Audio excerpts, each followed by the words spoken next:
Boa, boa, galera. Eu sou o Mestre Gunga e esse é o 11º episódio da terceira temporada do Vem Pra Roda, o nosso podcast voltado para capoeira. Galera, o Vem Pra Roda tem novidade, hein?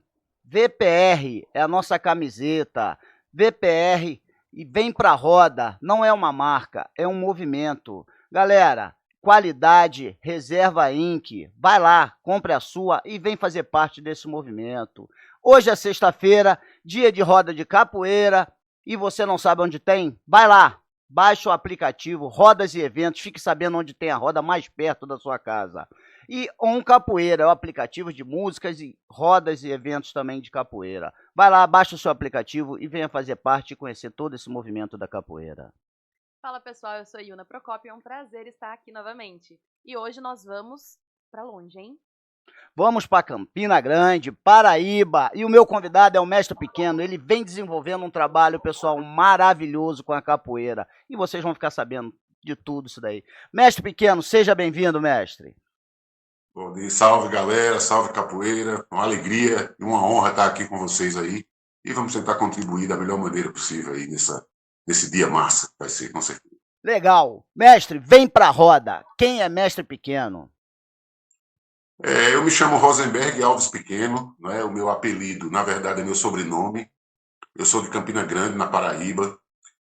Comecei a capoeira no ano de 1999, em João Pessoa, na Associação de Capoeira Terra Firme, na época eram os contramestres Raposão e Zimbelê e o professor Galo. E estamos aí nessa luta, até hoje, nessa batalha. Isso foi em João Pessoa, em 2001.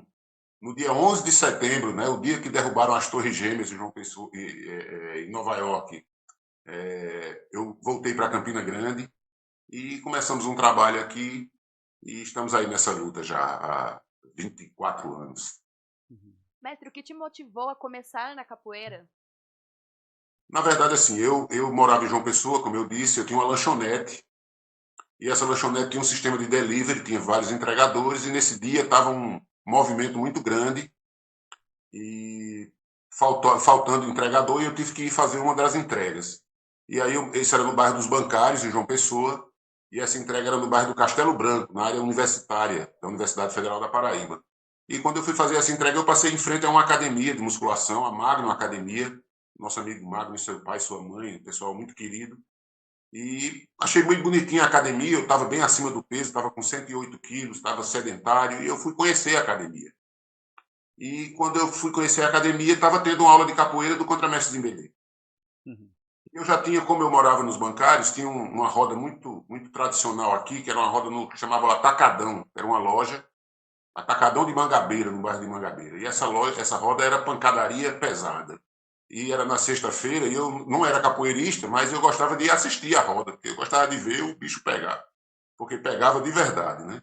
E aí, quando eu cheguei lá para conhecer essa academia, o mestre Zimbelê, que era contramestre na época, estava dando aula.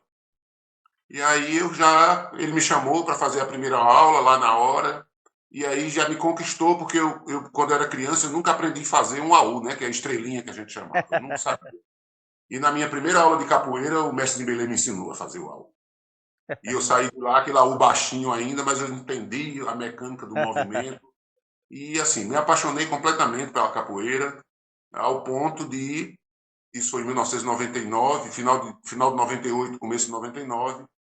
E aí, em 2001, eu acabei a sorveteria, vim embora para Campina Grande, porque eu já sabia que eu não era comerciante, não, eu era um capoeirista. Eu não sabia ainda. Eu estava com 30 anos, comecei a capoeira, dei o primeiro AU da minha vida com 30 anos de idade. Nossa. Né? Estou com 56 hoje, então são 26 anos, na verdade. Né?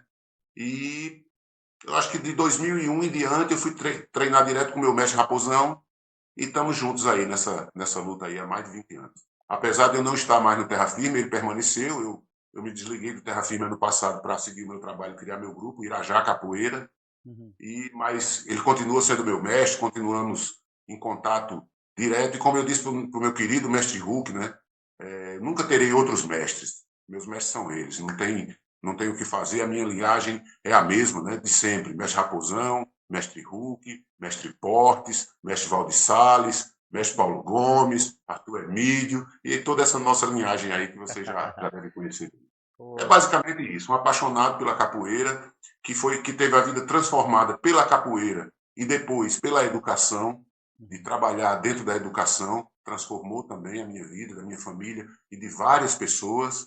E é isso, um apaixonado por essa arte e muito consciente do papel social que ela tem, a importância social que a capoeira tem, o que a gente pode contribuir para a melhoria da vida dessa criançada e principalmente dessa luta que embasa o nosso trabalho, que é a luta antirracista, né? Esse trabalho de educação para as relações étnico-raciais, que a capoeira é a melhor ferramenta que existe no país para a implantação da Lei 10.639 de 2003 nas escolas. Eu não tenho a menor dúvida disso. Que bacana. O senhor deu uma passada aí no tudo aí, eu praticamente já tenho mais ou menos ideia, mas a gente tem que perguntar, quem são suas referências na capoeira, mestre? Eita! Eu já falei, né? Meu mestre Raposão, que tem o maior trabalho de capoeira inclusiva do país, eu não tenho a menor dúvida. Há 20 anos que ele trabalha na FUNAD, que é um órgão aqui do estado da Paraíba, que trabalha com deficientes, então ele atende pessoas com deficiência de todos os tipos, há mais de 20 anos. O mestre Huck, nosso mestre, né? O rei da humildade e da força. Isso aí a gente tem que dizer. O mestre Portes, né? Que é o mestre do mestre Huck aí do Rio de Janeiro também, que é uma referência para. E muitos outros. Mas, assim, além desses três que eu falei, uma pessoa muito importante para a minha vida, que eu estou morrendo de saudade dele, é o mestre Pinati, de São Paulo. O mestre Djamil Pinati, que assim foi um dos que me incentivou a acreditar na capoeira como profissão. Ele, há muitos anos atrás, nós fazemos todos os anos um seminário chamado Capoeira, Educação e Cultura Afro-Brasileira. Já fizemos 14, esse ano será o 15º.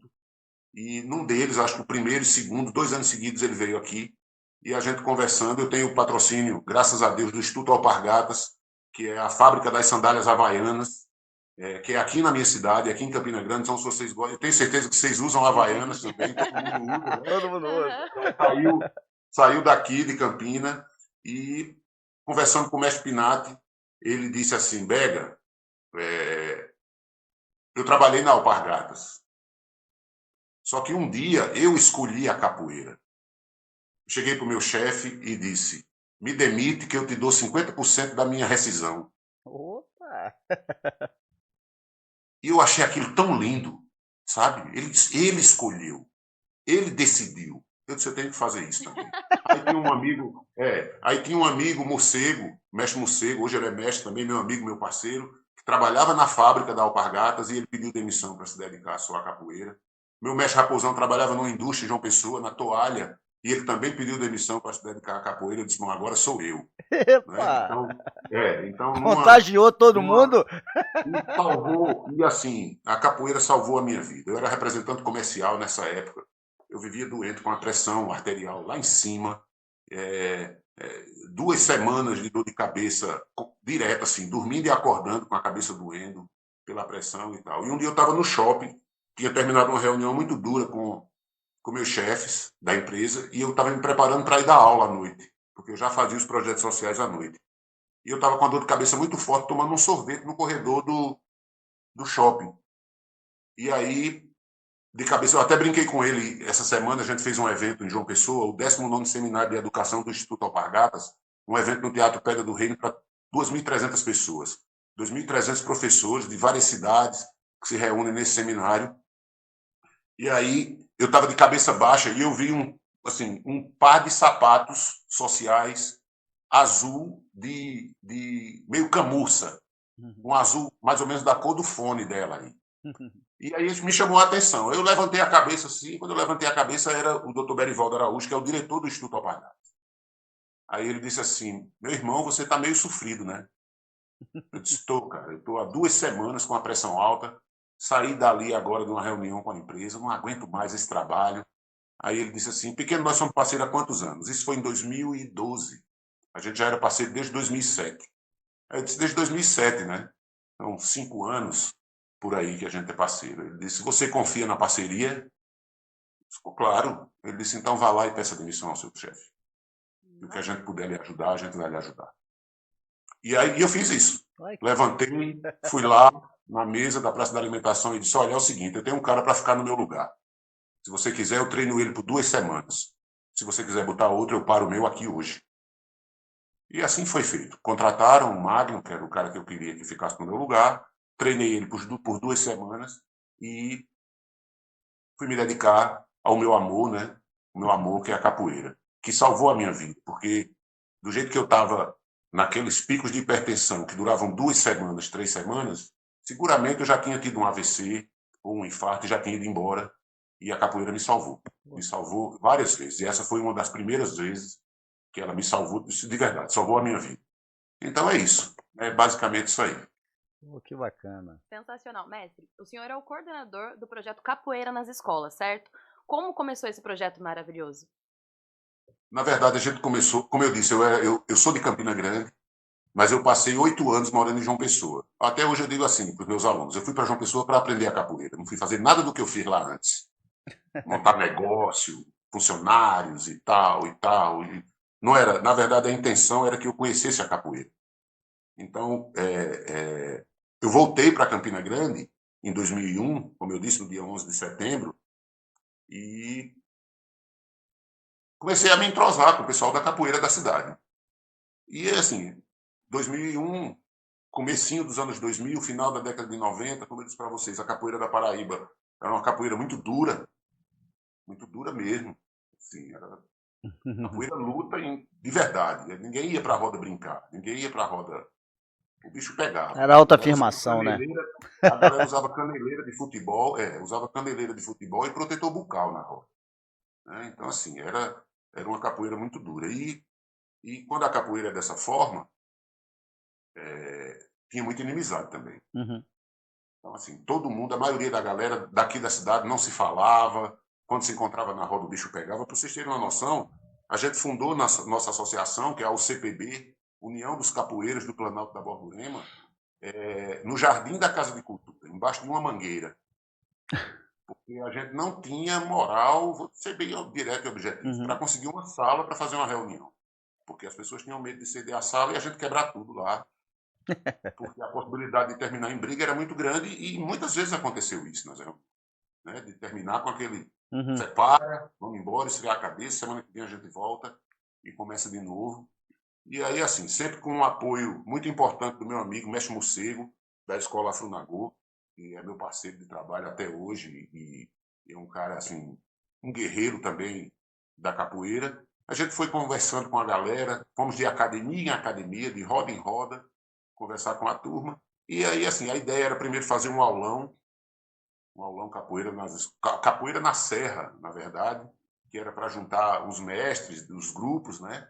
Que todos nós, a maioria de nós, éramos filiais de grupos maiores, e era juntar esse pessoal no evento. A gente não conseguiu fazer essa coisa andar, mas aproveitamos que já estávamos mais ou menos entrosados, a galera conseguindo conversar, conseguindo se encontrar, a gente foi atrás de conseguir políticas públicas para ajudar o nosso trabalho, que muitos trabalhavam há 20, 30 anos nas comunidades sem apoio algum.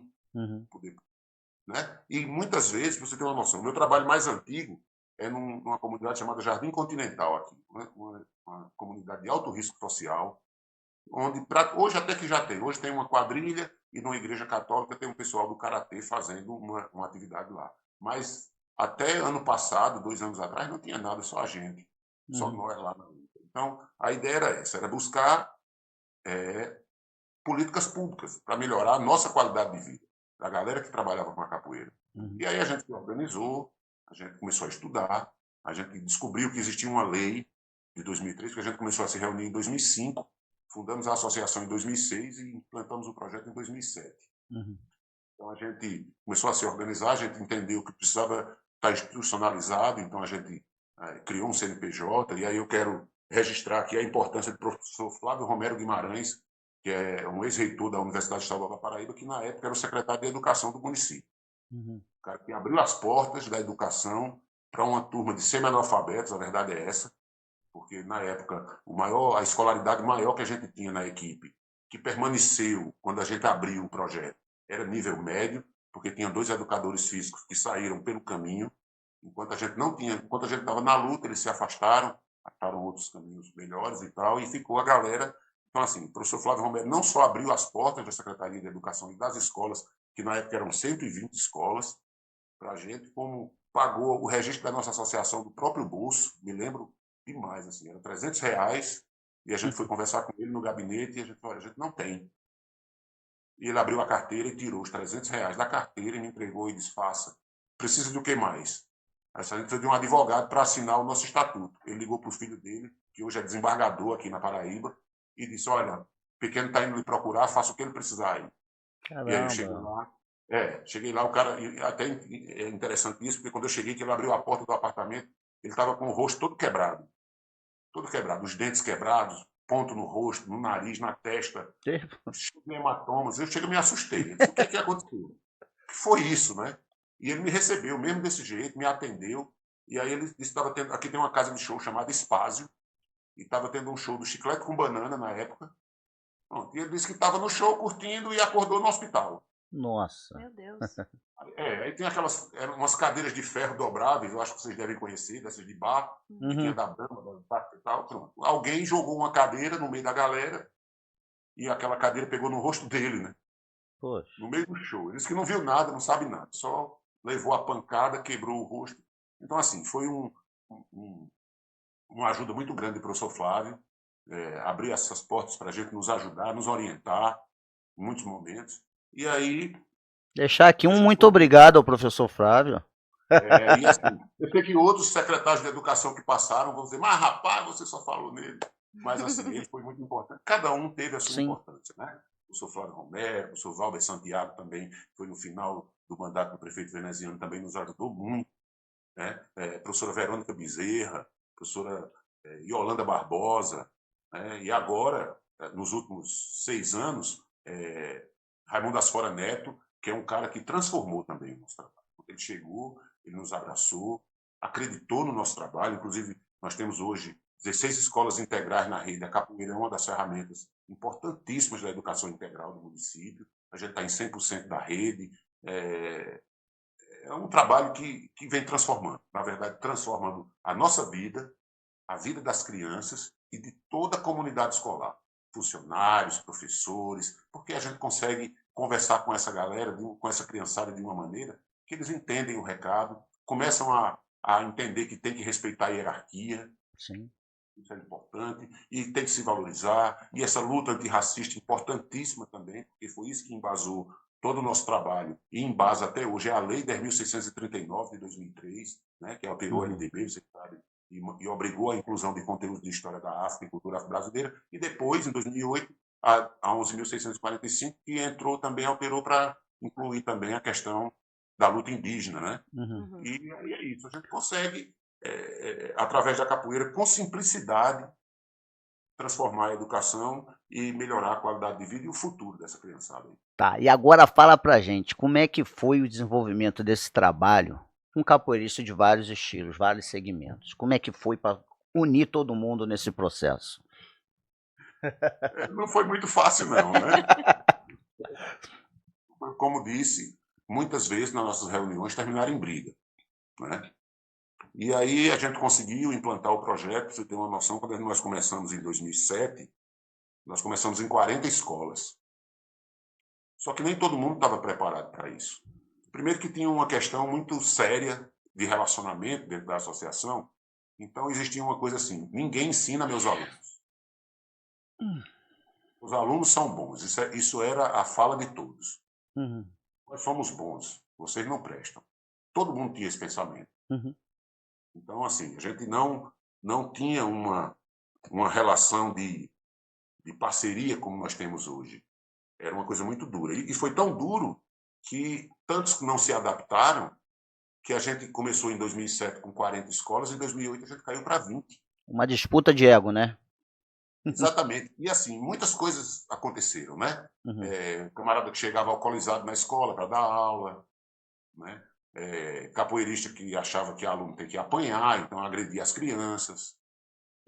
Vários problemas aconteceram, né? Camarada que chegava atrasado o tempo todo, que faltava muito, e tal, e tal. E aí, como eu disse, a gente caiu de 40 para 20 escolas em 2008.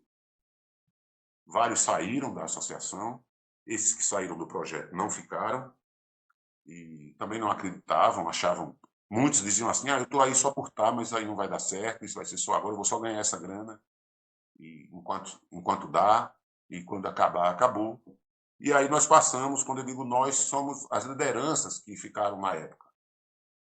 O ano de 2008, preparando nossos alunos graduados, instrutores, professores, para assumir essas vagas, para a gente voltar para as 40 escolas, que na época a gente tinha 120 escolas.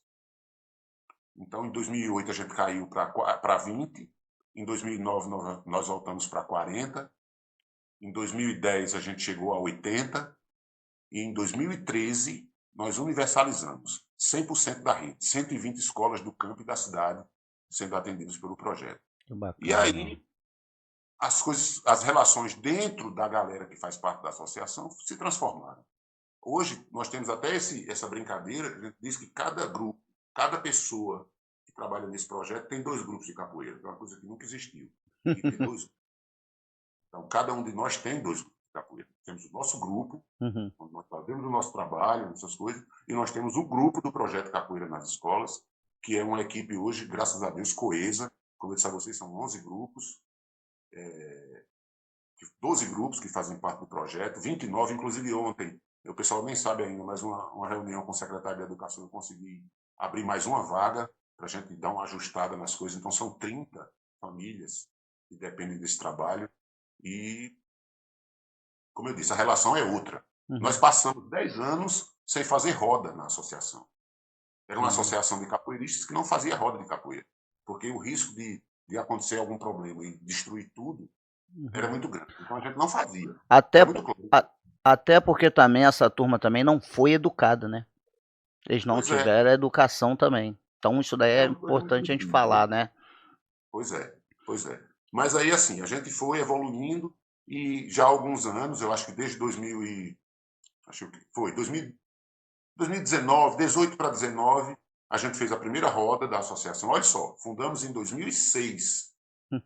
18 ou 19 foi que a gente fez a primeira roda da associação. Uma roda de verdade. Nossa. Com a associação. Tá certo? Então, assim, acontece uma pancada ou outra, porque isso aí faz parte, não tem como evitar, mas não existe mais inimizade dentro do projeto, sabe? A galera visita, um grupo visita o outro, existe amizade já. A gente está sempre junto, a gente está sempre fazendo atividades, formações, viagens, e é isso. Mestre, vocês estão registrados no Ranking Brasil como maior roda estudantil, certo? Como é isso para você? Assim, isso foi... Porque, assim, a gente dizia, até hoje, eu acho que vai ter alguém que vai estar assistindo esse podcast dizendo é mentira, fake news, né? Fake news.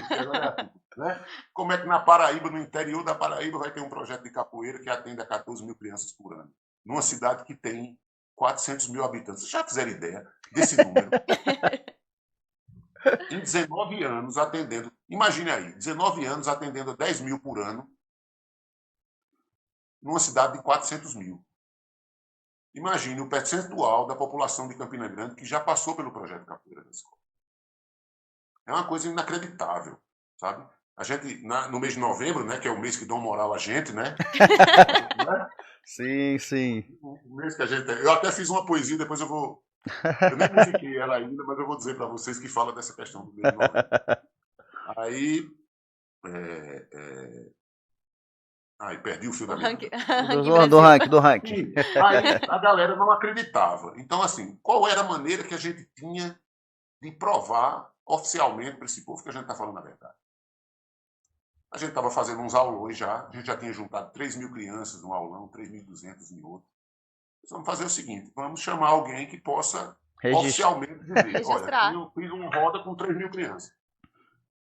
E aí a gente procurou saber quem era que cuidava dos recordes, descobrimos que tinha uma empresa no Paraná chamada Ranking Brasil. E aí a gente marcou um aulão, dia 6 de novembro de 2014. Esse foi o menor, por coincidência ou não, foi o menor que nós fizemos na época.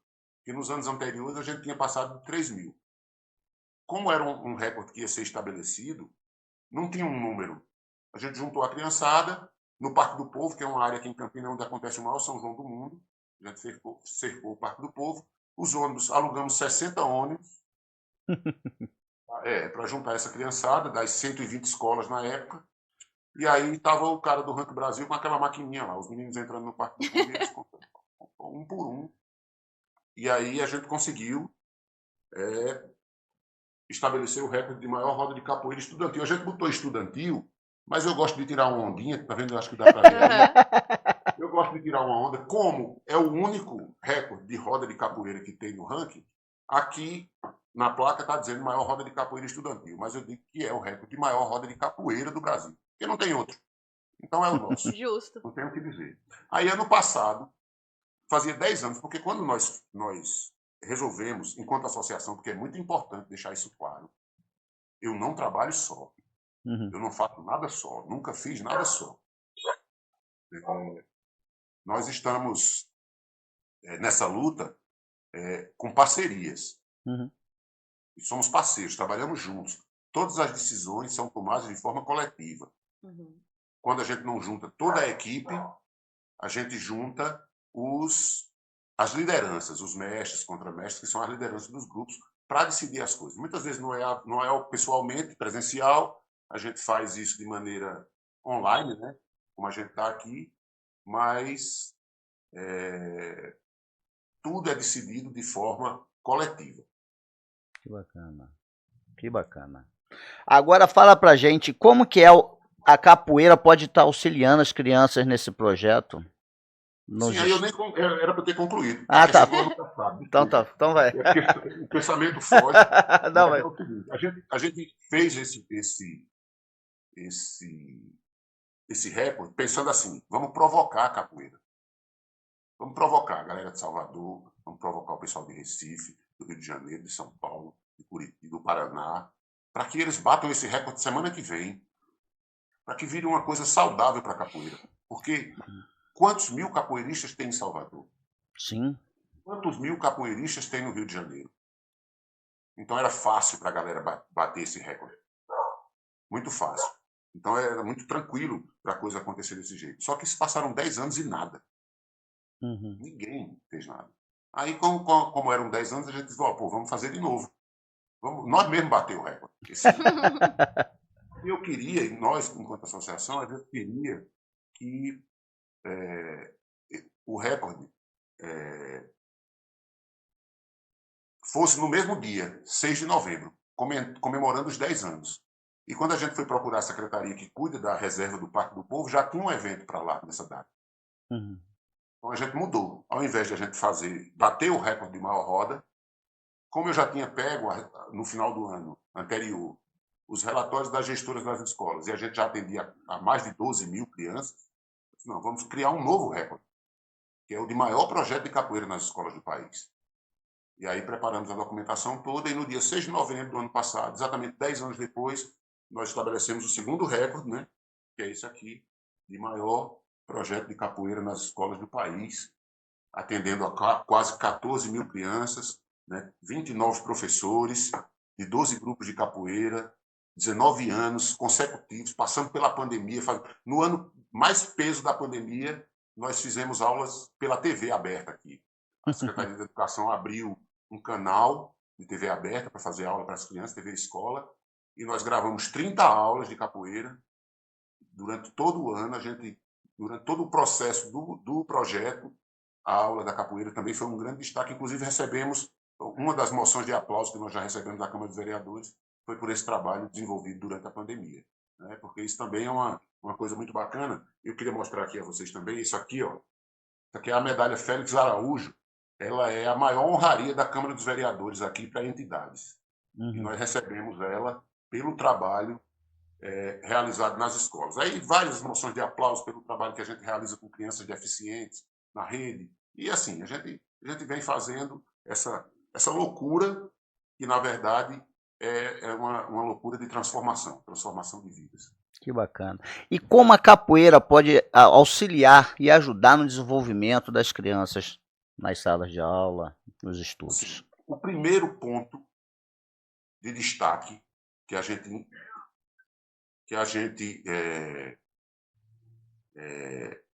viu foi a questão da disciplina das crianças. E a gente poder, através desse respeito que as crianças têm pelo mestre, e até pelo nome mestre, a gente conseguir melhorar a qualidade do ensino deles. Por quê? Um detalhe muito importante. Todas as crianças podem participar do projeto. Quanto a isso, não existe nenhum tipo de barreira. Todos podem participar. Inclusive, assim, no projeto, a gente, nas escolas que trabalham em contraturno, em horário oposto às aulas, a gente propõe atender 30 alunos por escola. Mas tem escola que a gente atende a todos os alunos da escola. Tem escolas, nós conseguimos... É porque é tanta coisa, mas assim, em 2015 a gente colocou a capoeira no currículo da rede. Tá certo? Então a gente está no currículo desde 2015. E isso vai abrindo portas. A gente começou com essa questão da disciplina, porque aí a criança, ele pode ser o melhor aluno da capoeira, mas se na sala de aula ele não está tendo um bom desempenho, quem autoriza o aluno a ir para a aula da capoeira é a professora regular, professor de sala de aula. Então, se eu chego numa escola onde acontece em horário corrido as aulas, dentro do horário regular as aulas da capoeira, e eu chego na turma para pegar a turma para ir para a quadra ou para o espaço onde a gente faz a aula da capoeira, e o professor da regular diz, olha, José, Maria e Francisco não fizeram a tarefa, Antônio arrumou uma briga e tal, e eles não vão. Acabou. Não existe nenhum questionamento da nossa parte com relação a isso. A gente leva os outros e eles ficam. E isso pode ser, inclusive pode ser num evento. Vamos fazer um evento. Na hora de sair para o evento, a professora diz, fulano está bagunçando muito, mestre. Então ele não vai. E aí rola um choro, rola uma lágrima e tal, rola uma saída da capoeira, né? Ou embora, mas aí na outra semana, quando o berimbau toca, aí não adianta, né? E aí isso aí tem melhorado muito, porque melhora o ambiente escolar, né? Melhora as relações dentro da escola. A gente trabalha muito essa questão da educação étnico-racial, dessa luta antirracista, porque é uma coisa incrível. A gente chega nas escolas, reúne aquela criançada, e eu gosto sempre, nas minhas palestras, perguntar assim, logo quando vai começar, quem é negro aqui? E é uma coisa incrível, incrível, como pessoas pretas, não crianças, né? Não se aceitam como preto, de maneira nenhuma. Acontece de estar dois irmãos sentados um de lado do outro, e quando eu faço essa pergunta, um levanta a mão e o outro não. Eu não sou negro, eu sou moreno. Por que isso? Porque eles sofrem o racismo diariamente. Muitas vezes dentro de casa até já. A gente chega e pergunta para as meninas do cabelo afro, quem de vocês aqui já ouviu a frase, menina, vai prender essa juba? E são todas. Todas já ouviram, dentro de casa, da mãe. E não é por maldade. A mãe quer que prenda o cabelo para ela não passar porque ela já passou, para que sua filha não passe pelo que ela passou. E aí uma outra pergunta que eu faço é, quem de vocês já sofreu racismo na escola? E aí a parte mais triste, nós estamos há 20 anos nessa luta, 19, né? E 100% das crianças negras já sofreram racismo dentro da escola. 100%, todas. E dos mais diversos tipos, né? Do cabelo, da pele, da religião, do lábio. Ser acusado de ladrão, porque é sempre o preto quem é acusado primeiro. Então essa luta é muito dura, mas a gente consegue fazer com que eles comecem a entender que aquela coisa de que o que é negro não presta é colonialista. Quando chegou o primeiro navio aqui, a primeira caravela aqui no Brasil, não foi navio negreiro, mas já veio escravizado dentro. E desde então, tudo que foi construído, principalmente na educação, era para dizer que o que era de negro, o que era da África, não prestava. Até hoje é assim. Sim, isso é Apesar de a implantado. gente ter uma lei há 20 anos, mas a gente ainda sofre uma dificuldade muito grande nas escolas, principalmente quando você chega na escola e a gestora é de algumas religiões neopentecostais que tem aí, e que é muito difícil. Sim. Muito difícil. Mas como eu disse, o resultado que a gente tem com as crianças supera tudo isso. Que bacana. Supera tudo, porque transforma. Eu fiz uma apresentação semana passada, 15 dias atrás, dia 13, no 19º Seminário Nacional de Educação do Instituto Alpargatas. É um evento para mais de 2.000 pessoas no Teatro Pedra do Reino, que é no Centro de Convenções de João Pessoa, e eu levei 50 alunos, 50 crianças, sem os pais acompanhando, de uma viagem de 120 quilômetros. Saímos às 5 da manhã daqui e chegamos às 7 da noite. E assim, a confiança que os pais têm no trabalho é muito grande, porque como é que se permite? 50 filhos, né, viagem com o mestre, alguns professores acompanhando, e tudo funciona. Nenhuma das minhas meninas alisa o cabelo. Não são proibidas de alisar. Não são criticadas se alisarem, de maneira nenhuma, porque é uma escolha delas. Mas a gente valoriza a raça. Uhum. Valoriza isso. E aí, a partir disso, depois eu vou mandar para vocês algumas imagens dessas apresentações, vocês vão ver. Elas amam os cachos dela. Não aceitam que ninguém tire onda de maneira nenhuma. Entendeu? Então, isso vai transformando. Isso vai melhorando, né? A questão do racismo religioso, que é muito duro. Sim. Muito duro mesmo, sabe? Eu acho que talvez seja um dos mais perversos, que obriga as pessoas a se esconderem. Sim. Sabe? Porque tem que esconder. E muitas vezes isso é incentivado dentro da escola. Eu tive uma reunião numa das escolas, eu não vou citar o nome, mas eu tive uma reunião numa das escolas que eu atuo, e as pessoas estavam lá questionando por que a acolhida, uma acolhida que eles fazem no início da aula com os alunos, do 6º ao 9º ano, que é o Fundamental 2, não estava funcionando. Os meninos ficam de cara feia, ficam conversando na hora da coisa, ficam rindo. Aí, mas vocês fazem o quê nessa acolhida? A gente reza o Pai Nosso. Aí a criançada do Fundamental 1, do 1º ao 5º ano, ainda aceitam isso. Mas a molecada adolescente, e principalmente os que são da religião de matriz africana, não vão aceitar. Não vão, de maneira nenhuma. E aí eles assim, não, mas não tem ninguém aqui da religião de matriz africana na escola. Aí eu disse, bom, professor, então a senhora não conhece seus alunos. Porque num raio de 1 quilômetro da escola tem 5 ilês. 5 casas. Como é que não tem gente? Como é que se mantém 5 casas sem ter os fiéis? As pessoas que acreditam. Né?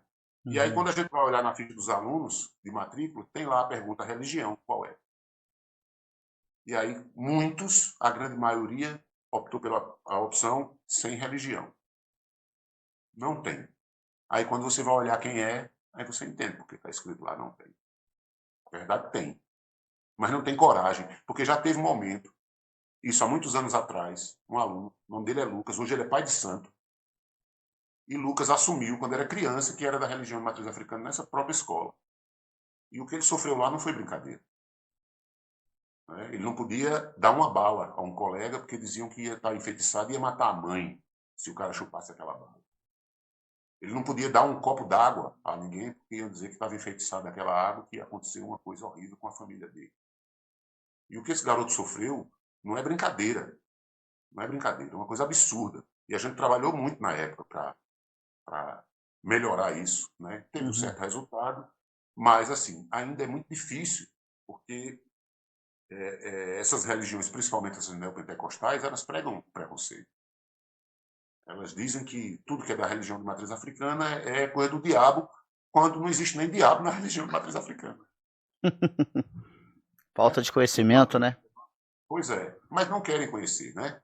Não querem conhecer. Tanto que tem momento que a gente vai fazer os trabalhos, as palestras, as formações, e algumas pessoas não querem participar, porque não querem conhecer.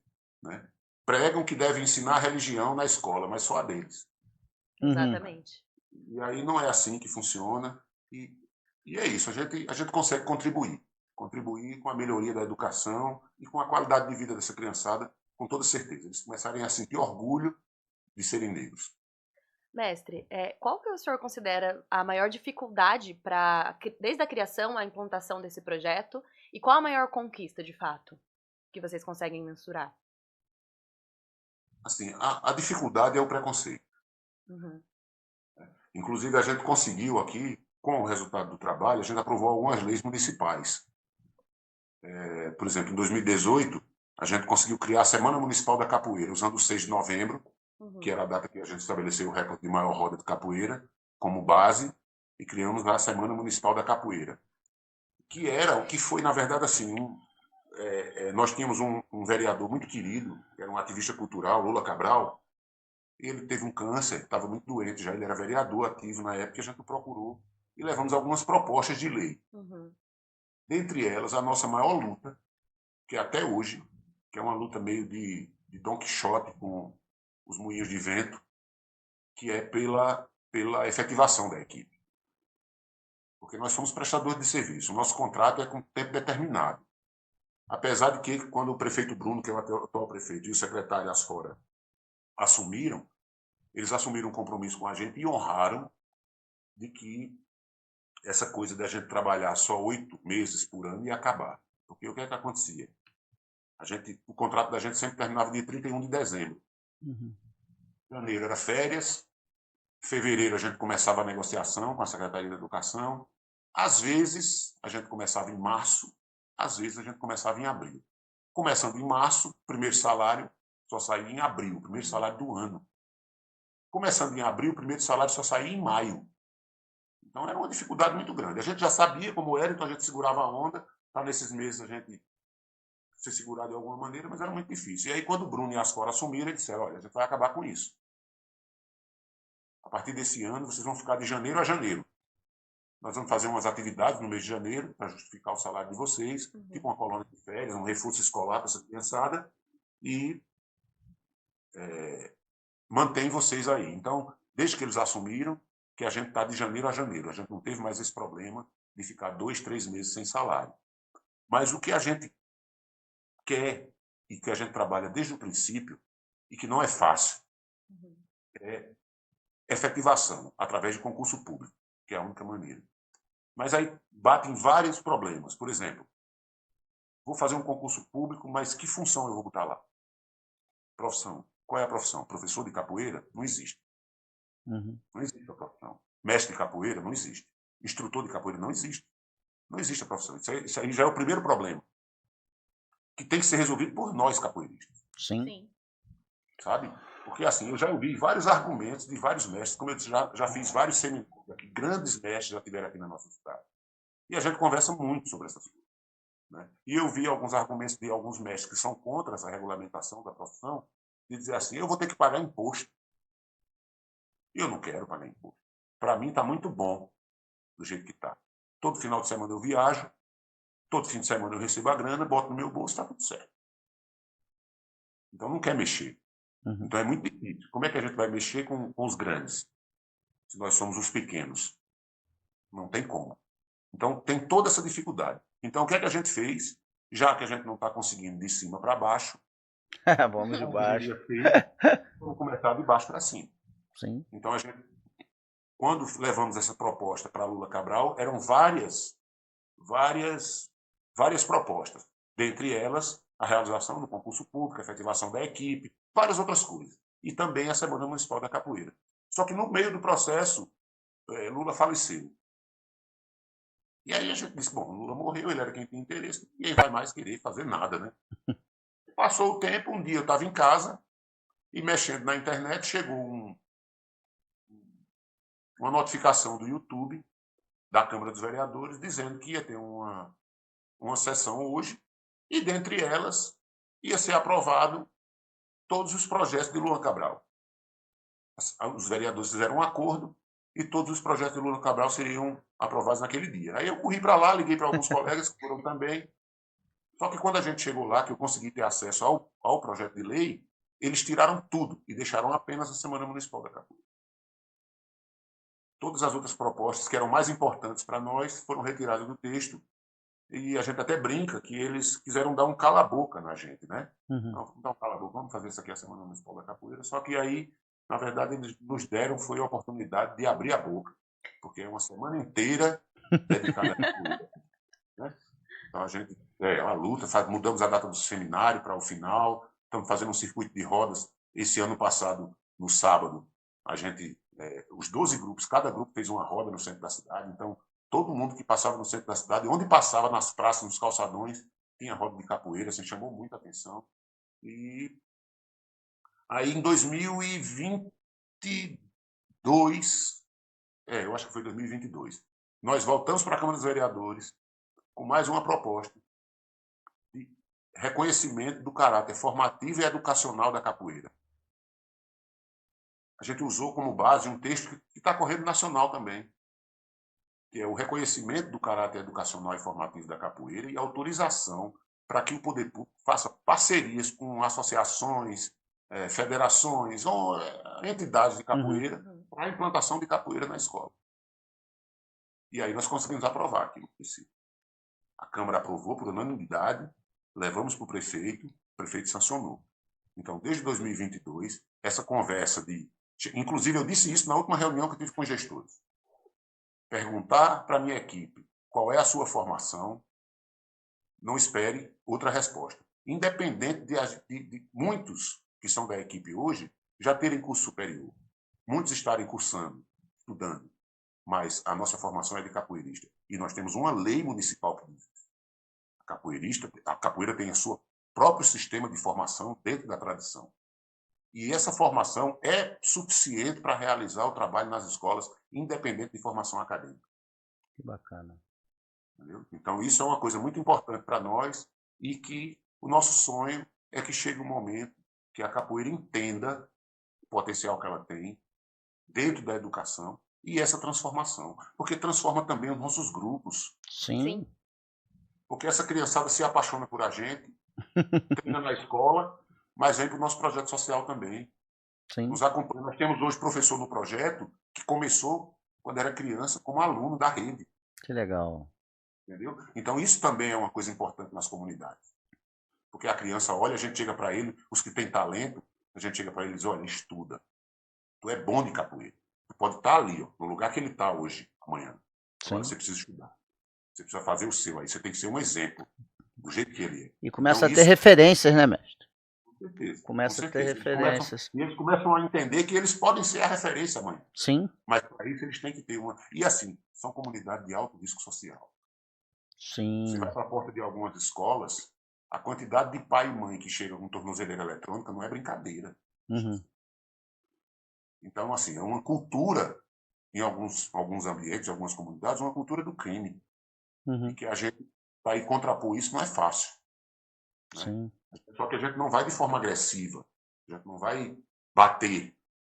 A gente vai dizer para eles, tem um caminho mais fácil. E muito interessante isso daí, que até por poder público enxergar isso daí, porque acaba também com rincha de bairro. Porque começa a ter evento, todo mundo se conhece, já começa a acabar. Um já conhece o outro. E como é que esse projeto, dentro das escolas, a gente desenvolve o lado do respeito, né, mestre? Um respeito pelo próximo, né? É muito importante isso. Acho que é a base de tudo, né? A base de tudo. A gente trabalha... Você resumiu a palavra. Tudo em uma palavra só. Respeito.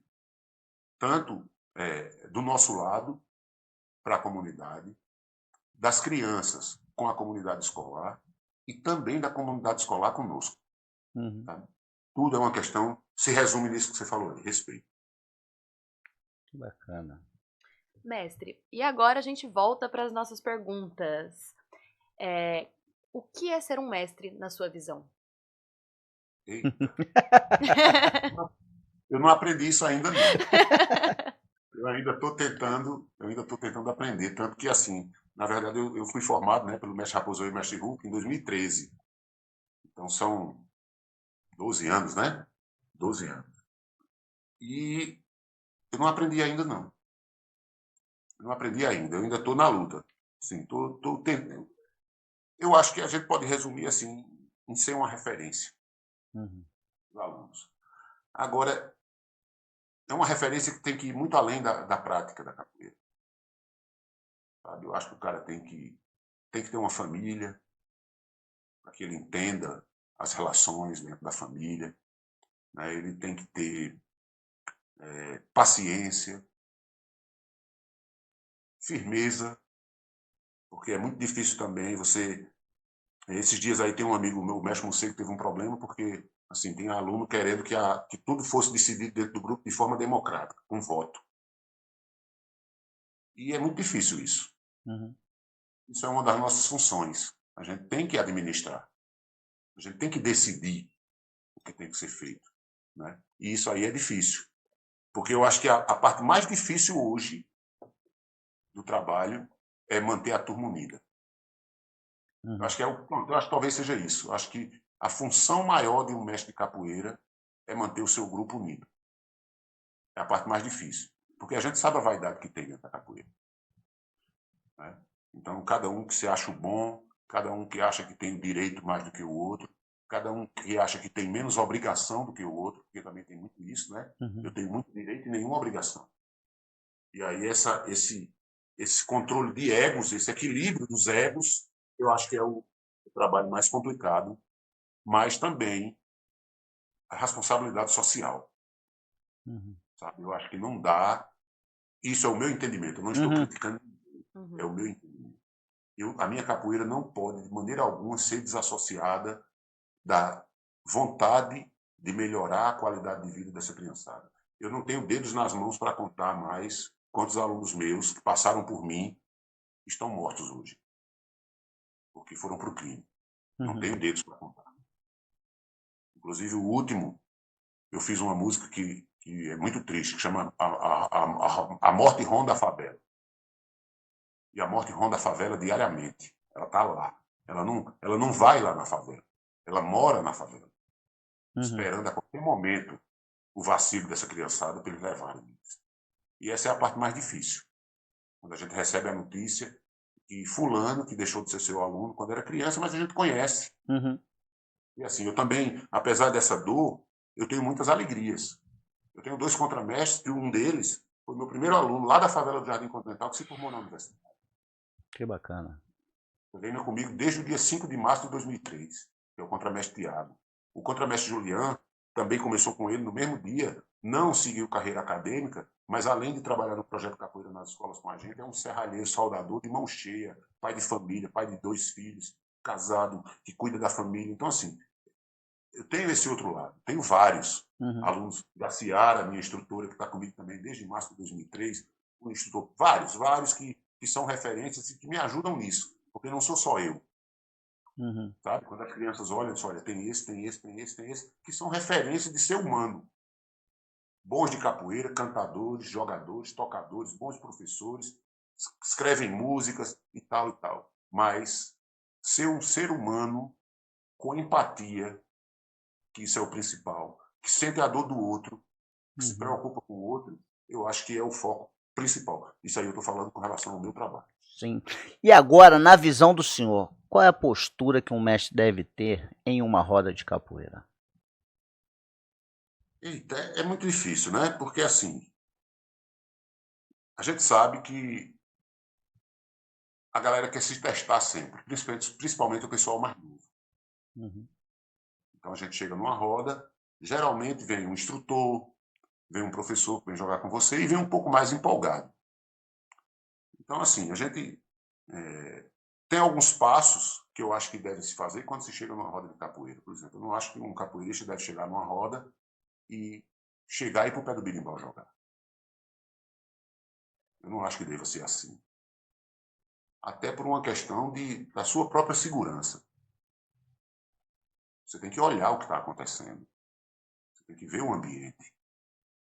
Ver que tipo de jogo está rolando. Quem está jogando de tal maneira, quem está jogando de tal maneira. Você tem que conhecer quem está comandando a roda. Você tem que ir lá cumprimentar o cara. Você tem que ir lá perguntar a ele se você pode participar da roda.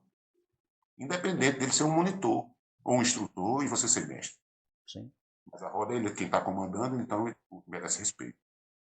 Outra coisa, isso eu estou falando para mim e o que eu digo para os meus alunos. Então, chego, cumprimento, pergunto se posso participar. Se tiver uma oportunidade de tocar um instrumento, de cantar umas cantigas, eu vou para entrar no clima e depois eu parto para o jogo. Já, enquanto eu estou tocando, estou vendo o que está acontecendo, quem é mais empolgado, quem é menos, para que na hora que eu entrar, eu saiba como agir com um e com o outro. E voltando para aquela palavra que você falou lá, respeito. Respeitando a tradição daquela roda, respeitando a maneira de jogar daquela roda, mas também respeito o velhinho, porque também ninguém é bobo. Mestre, conta pra gente, tem alguma coisa que o senhor ainda não realizou na capoeira e que ainda é um sonho? Ah, tem muita coisa. Tem muita coisa.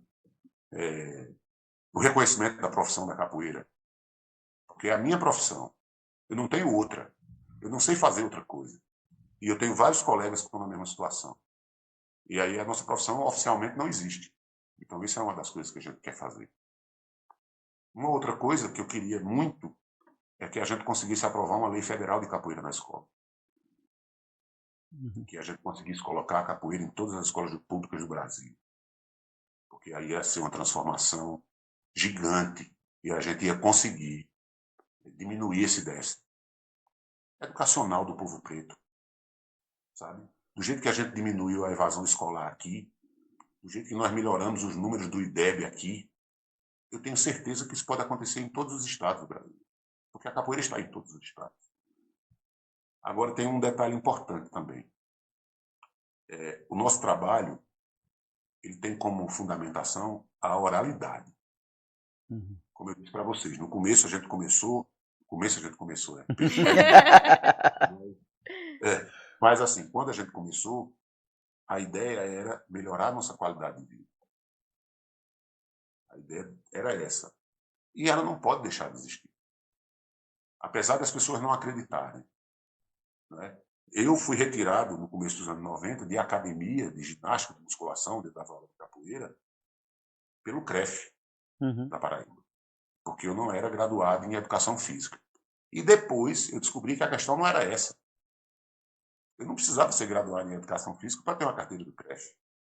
Eu só precisava ir lá, fazer a inscrição e pagar a anuidade. Então, todo aquele discurso que eles tinham de que a capoeira tinha que estar estudando educação física para ter qualidade para ensinar, caiu por terra. Não era essa a intenção. A intenção era anuidade e deixar a galera embaixo da chibata. Sim. Mas aí tem um detalhe. Quem é que persegue os capoeiristas que não têm educação física, a graduação, tanto licenciatura quanto o bacharelado? Quem é que faz isso no CREF? É o pessoal do basquete? É a galera do atletismo? É o pessoal do vôlei? Não. São nossos irmãos capoeiristas. Que muitas vezes fazem um curso superior e tomam essa parada superior para si. Como são superiores a todo mundo. Muitos me perguntam, como é que você faz? Como é que faz um plano de aula? Como é o plano de aula de vocês? A gente não tem um plano de aula congelado. Porque a gente trabalha a diversidade da capoeira. Então, como é que eu, que sou de uma capoeira... Na verdade, o estilo de capoeira da gente é capoeira de rua. Sim. Entendeu? Então, como é que eu vou dizer como é que um angoleiro deve trabalhar o fundamento da capoeira Angola no trabalho dele, dentro da minha condição? Como é que eu vou dizer isso? Vou chegar a fazer um plano de aula completo e vou dizer que o capoeirista da capoeira Angola tem que dar aula de acordo com a minha visão de capoeira. Tem que usar os golpes com os nomes, com a nomenclatura que eu uso. Como é que eu posso fazer isso? Aí eu estou podando a capoeira. Sim. Então, nós temos um projeto que a gente apresenta à Secretaria de Educação todos os anos. Como eu disse, em 2015 nós colocamos a capoeira no currículo das escolas. Tá? Até hoje está no currículo das escolas. Capoeira. Mas sempre pensando na diversidade. Nada amarrado demais. Onde obrigue um capoeirista a fazer o que o grupo dele, o que o mestre dele não quer, não trabalha, não aceita. Né? Se você for ver, antigamente tinha mestre de capoeira que o grupo dele tinha 6, 7 golpes. E só. E aí eu vou obrigar ele a colocar coisas dentro do fundamento do grupo dele que ele não tem. Que ele trabalha há 30 anos daquela forma, que a capoeira dele é linda, que o grupo dele faz um trabalho muito bacana e eu vou ter que dizer a ele o que ele deve fazer. Não é bem assim. Então, essa parte é a parte mais difícil. Essa relação da capoeira enquanto arte ancestral dentro do ambiente acadêmico. Porque isso é uma luta que nós temos muito grande, viu? Sim. Principalmente quando troca de governo. Uhum. E quando troca de gestão, aí vocês sabem o tumulto que acontece dentro do governo, né? A Sim. quantidade de gente que sai, a quantidade de gente que entra. E aí onde é que está o problema? O maior projeto da rede é o nosso. Não tem nada parecido, nada que chegue perto. Sim. Então, todo mundo que chega, principalmente os doutores da universidade, quando chegam, querem dizer assim: ei, esse projeto aqui vem para mim, vai ficar embaixo do meu guarda-sol, da minha Uhum. sombrinha. Por duas coisas. Primeiro, que é o maior projeto da rede, um projeto com destaque nacional e internacional, porque a gente está na luta, eu não falei isso, mas a gente está se organizando para que esse ano a gente sair do Ranking Brasil e passar para o Guinness. Que legal. Sabe? A gente já estamos em contato, estamos na luta aí já. E eu acho que em novembro a gente vai conseguir Vai trazer essa galera acontecer, vai para ser acontecer. o maior do mundo. Então, assim, essa parte é difícil, porque também quando essa galera chega, cada projeto que eles botam embaixo do seu guarda-chuva, melhora a sua conta bancária. Sim. E o sistema já faz isso, né? É o Já nível faz isso. superior, que é para as pessoas se sentir superior aos Exatamente. outros. Exatamente. E aí,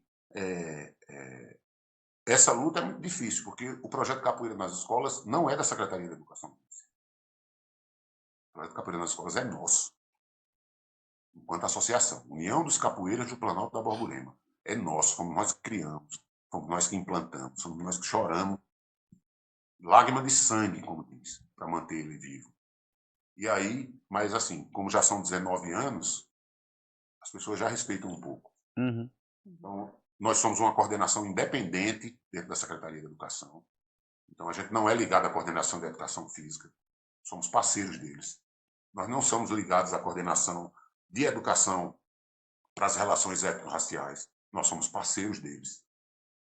Entende? Então, nós temos o nosso trabalho independente.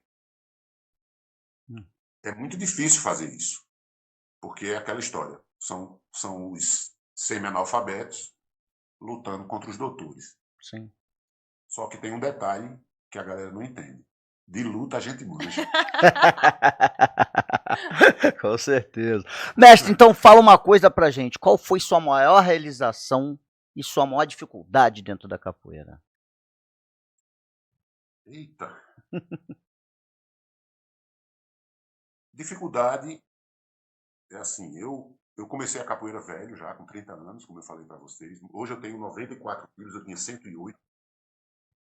Então isso sempre foi muito difícil para mim, tem muita coisa, lesões do que eu já carregava no ombro e tal.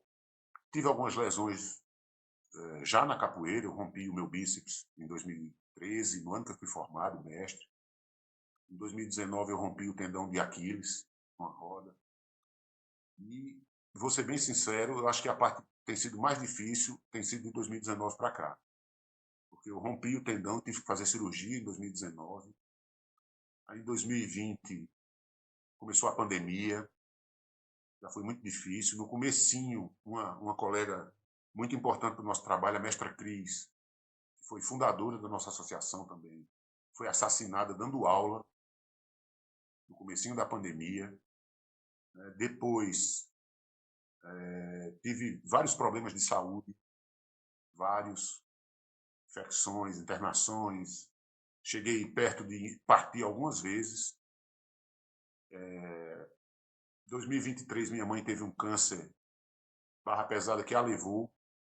Eu cuidei dela durante 8 meses aqui, num sofrimento que eu não me recuperei até hoje, emocionalmente. Eu ainda não estou 100%. Tem dia que eu acordo com uma tristeza ouvindo a voz dela, que é uma coisa horrível. Então, assim, a maior dificuldade que eu tive durante esses 26 anos de luta tem sido de 2019 para cá. Porque depois dessa lesão da minha perna, com todos esses problemas de saúde e tal, eu não consegui recuperar o meu corpo para o que era antes. E aí, isso também contribui para a questão da saúde mental, né? Porque a capoeira é a minha alegria, é o meu escape. Como você disse, a roda da sexta é o barato. Mas, assim, durante esses anos eu não consegui jogar capoeira direito. Essas infecções que eu tive, eu sentia muita dor nas pernas, depois descobri diabetes, hipertensão e tal. E E assim, essa é a parte mais difícil, né? Mas eu estou na luta, estou me recuperando, estou malhando, estou treinando de novo. Agora é assim, devagarinho, porque eu vou fazer 56 anos, não sou mais uma criança, né? Meu corpo já não responde da mesma forma, mas eu também preciso entender que vai chegar um momento que eu não vou conseguir jogar mais. Porque todos nós vamos passar por isso. Sim. Todos nós vamos ficar velhos. Pelo menos essa é a minha esperança. Né? Ontem eu vi aqui em Campina Grande tem uma senhora com 110 anos. Opa! 110. Animou! E dizem, né? Inclusive, dizem que o cara que vai viver 120 já nasceu. Tomara que seja eu. Eu fique bastante tempo, mas a gente tem também que olhar para os nossos velhos mestres e olhar um pouquinho para frente. E ver que vai ter um momento que você não vai ter aquele vigor físico mais. Aquela coisa que você fazia antes, você não vai fazer. E aí a gente tem que ir se preparando para isso. Porque é muito triste. É muito triste. Chegar numa roda da sexta-feira, um axé pegando fogo, e você só pode tocar e cantar, porque você não consegue fazer uma esquiva lateral. Era assim que eu estava. Eu tive, no meio desse período, dengue e chikungunya ao mesmo tempo. Nossa. Então, eu tenho sequelas nos meus joelhos e tornozelos até hoje. Então, assim, são coisas que a gente vai, e eu acho que essa é a maior dificuldade, sabe? O resto, a questão técnica, prática, de implantação, tudo faz parte da luta, nada me assusta. E eu até digo assim para os meus amigos, eu nasci numa capoeira com o mestre Galo, que nada do que eu vi fora me assustou. Entende? As coisas que aconteciam dentro do nosso trabalho, dentro do nosso grupo, eram as coisas mais incríveis, para não usar outro termo. Mas eu digo com toda certeza, nada do que eu vi na capoeira fora do meu grupo na época me assustou. Nada. Porque as coisas piores aconteciam dentro do nosso trabalho. Entendeu? Então, assim, eu nasci na capoeira enfrentando as dificuldades. Né? Quando eu cheguei no primeiro treino, para treinar a capoeira na Associação dos Moradores do Castelo Branco,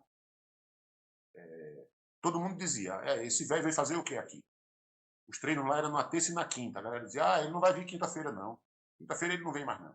E eu não fui mesmo, não, na quinta-feira, porque eu estava tão doído no treino da terça, que na quinta-feira eu acho que eu não tinha condição nem de andar. Mas na outra terça, eu estava lá.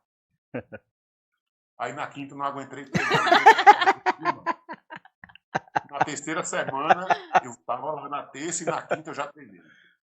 E eu estou desde aquele dia, nunca parei. Que maravilha. Aquela turma que treinava quando eu cheguei, só tem eu hoje. O resto, todos já deixaram a capoeira.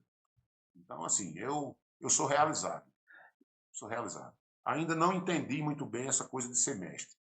Até porque eu fui formado, eu achei que era muito cedo. Eu passei 15 dias brigando com o mestre Hulk e o mestre Raposão, dizendo que eu não me via como mestre de capoeira e que eu não queria. E que eles mudassem de ideia.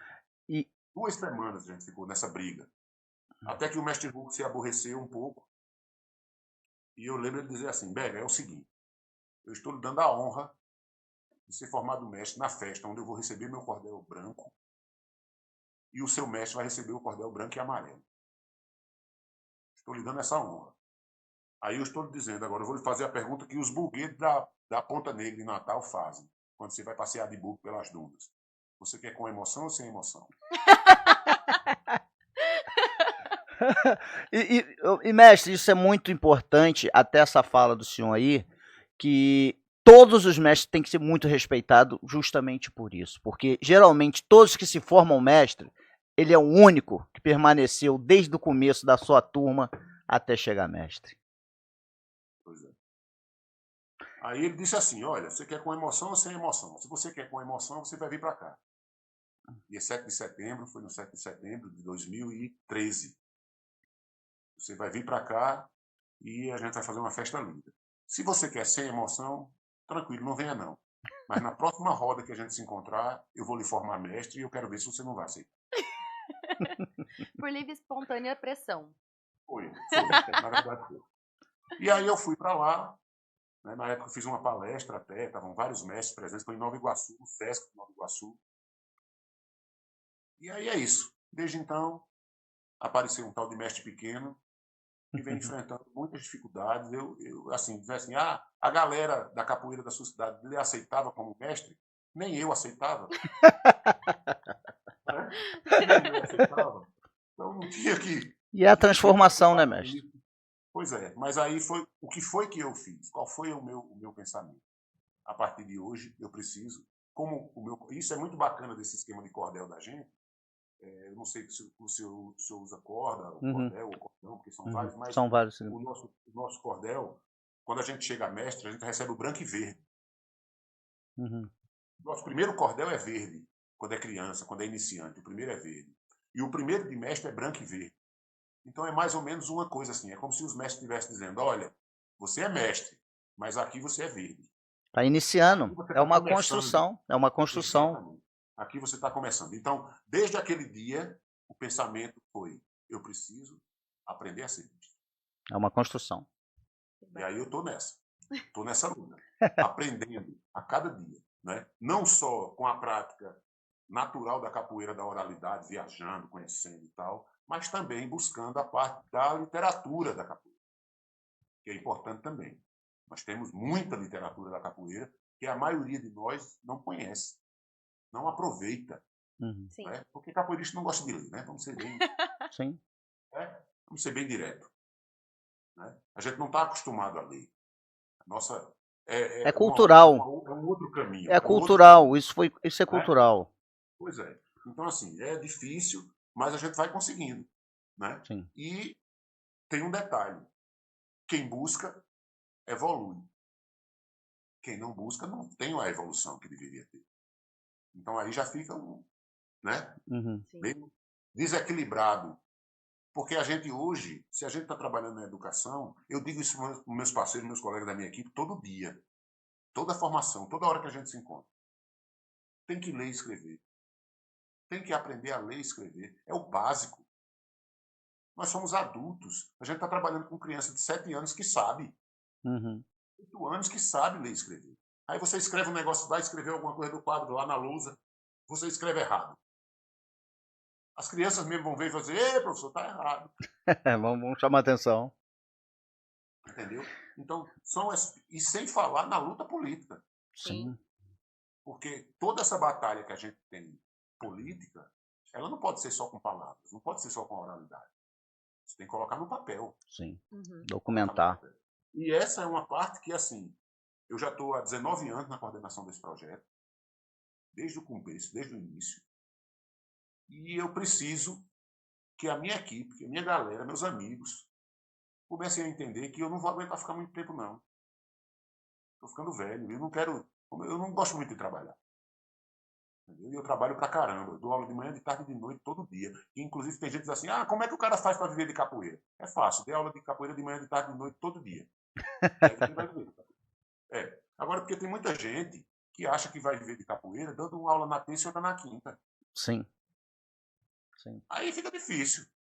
Não é assim que a banda toca. Né? Então é isso. É acreditar no trabalho, seguir, se empoderar, porque isso também é uma outra coisa que é muito importante. A gente tem que ter humildade, mas a gente não pode deixar ser humilhado. Sim. Nós temos o nosso conhecimento. Eu acho que eu conversando com você ontem, eu disse que já cheguei numa reunião na Secretaria de Cultura e alguém da comissão nos chamou de leigos. Porque vocês são leigos no assunto. E até o contramestre Cal, que é um amigo nosso, pegou e disse, mas aí, o que é a volta ao mundo? Foi, desse jeito. Esse arame aqui, você sabe o nome dele? Você sabe cortar um arame desse sem usar um alicate? Você sabe fazer uma forquilha com a mão e a forca ficar perfeita no arame da viola? Sei não. Então você é leigo. É isso que a gente tem que estar empoderado. O conhecimento que nós temos, eles não têm. Sim. Então, o que a gente consegue fazer nas escolas, eles não fazem. Então, esse é o detalhe. Sabe? É se achar. Porque a gente precisa disso. A gente precisa se achar. Sou bom. Eu sou bom no que eu faço. E dentro... A minha mãe capoeira, porque eu tinha duas mães. Capoeira e a minha mãe. A minha mãe de verdade, de sangue, partiu. E a minha mãe capoeira continua salvando minha vida a cada dia. E eu queria que todos os capoeiristas entendessem isso. Legal. E dentro disso, mestre, deixa uma mensagem para os capoeiristas. Acreditem na capoeira. Acreditem na diversidade da capoeira. Eu acho que a gente precisa parar de idolatrar a logomarca. Logomarca não quer dizer nada. A gente precisa deixar de achar que o nosso grupo é a melhor coisa do mundo, insubstituível, porque grupo acaba. O grupo acaba. Eu já vi várias vezes isso acontecer. O grupo está grande, está forte, o mestre morre. Os que ficam atrás só dá briga. É como uma herança de família. Sim. Que o pai morre e os irmãos ficam se matando para quem vê quem fica com a herança. E na capoeira é mais ou menos a mesma coisa. Então, essas coisas que a gente precisa desse entendimento que a capoeira precisa de união. Muita gente diz assim, a capoeira é desorganizada. Nunca foi. Nunca foi. A capoeira é organizadíssima. Todos os grupos fazem seus eventos. Todos os grupos têm seus sistemas de graduação, suas formas de ensinar e de avaliar. Todos. A gente é organizado. A gente não é unido. É isso aí, Esse é o mestre. problema. Entende? Falta união. Organização nós temos, sempre tivemos. Agora a gente precisa se unir. E esse se unir não é aquela história de todo mundo ter que estar na roda do outro toda semana beijando o outro, não. Se unir em prol do que é importante para a classe. Sim. Porque a gente sozinho não vai. Quando a gente vai para a Câmara dos Vereadores fazer qualquer coisa aqui, a gente não vai só, não. A gente enche a plenária. A gente deixa a plenária branca. Lá. Aí os caras ficam ligando. Ei, tá cheio. Vereador fulano, venha para cá, os assessores, venha para cá, porque tá cheio, o povo está cobrando o seu pé. Entende? É isso. Então, quando a gente mostra esses troféus para eles dizem, caramba, como é que pode? Esses moleques trabalham com 14 mil por ano. Né? Então é isso. A gente tem que se empoderar e se unir. Eu acho que esse é o detalhe. E outra, se tiver condição e tempo de estudar, vá. Vá, porque todo conhecimento é importante. E o conhecimento acadêmico é importantíssimo também. Sim. Eu estou estudando História na Universidade Estadual da Paraíba, no curso EAD de História. E vários colegas também. Mas, olha o tempo que a gente está conversando e agora que eu vim falar nisso. Isso é só um detalhe, que não tem nada a ver com a capoeira. Bacana. E a capoeira é o dia a dia, é a luta. É a minha mãe, como eu disse. Então ela está acima de tudo, está à frente de tudo. Está em primeiro lugar. Depois a gente vai vendo as outras coisas.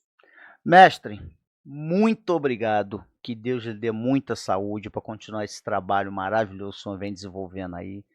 Tudo de bom na sua vida, mestre. E muito obrigado por fazer parte aqui do Vem Pra Roda com a gente.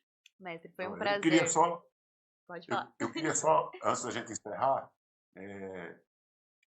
eu falei daquela história daquela poesia que eu fiz para o mês de novembro, né? Claro. Que o pessoal só procura a gente no mês de novembro.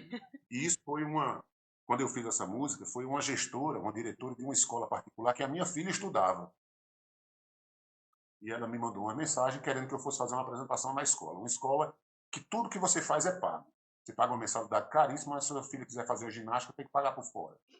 Qualquer coisa paga por fora, por fora. E chamaram a gente, fazer uma apresentação e tal, e eu disse por mensagem de WhatsApp, e eu fiz essa poesia no WhatsApp, na hora, mandei para ela.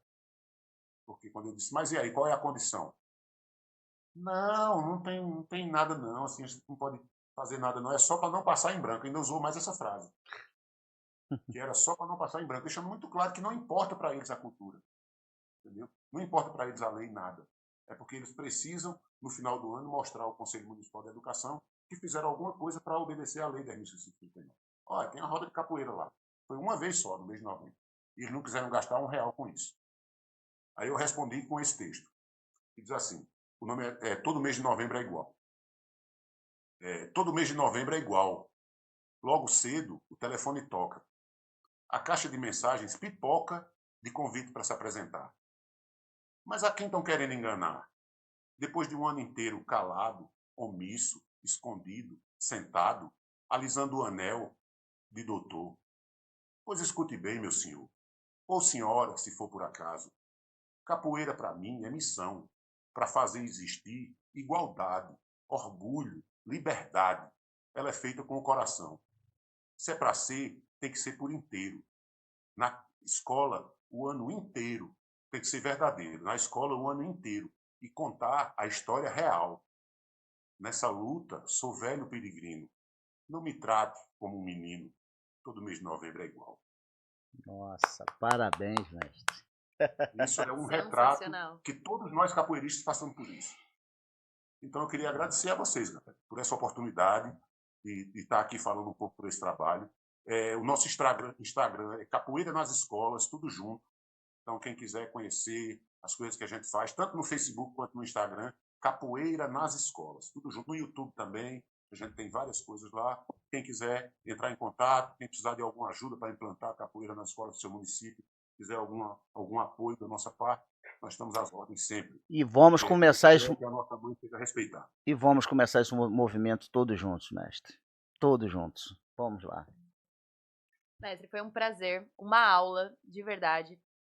Perceber o quanto o senhor fica encantado em falar de todo esse projeto e o quanto o senhor pode estar motivando outras pessoas a também começarem, né? Esse é o nosso objetivo, trazer cada vez mais informação, mais cultura. E eu só quero agradecer mesmo, foi incrível. Eu que agradeço pela oportunidade, foi muito divertido, foi muito bacana conversar com vocês, muito tranquilo, eu estava preocupado como é que ia ter esse bate-papo, mas é isso. Muito obrigado, estou às ordens, o que precisarem da gente, e quando quiserem vir dançar um forró aqui na Paraíba, aqui é o lugar. Esse ano vão ter 40 dias de São João, 40 dias de festa. Galera, Mestre Pequeno fez e vem fazendo pela capoeira. E você, o que você faz pela capoeira? Fica aqui mais um Vem Pra Roda, o nosso podcast voltado para a capoeira.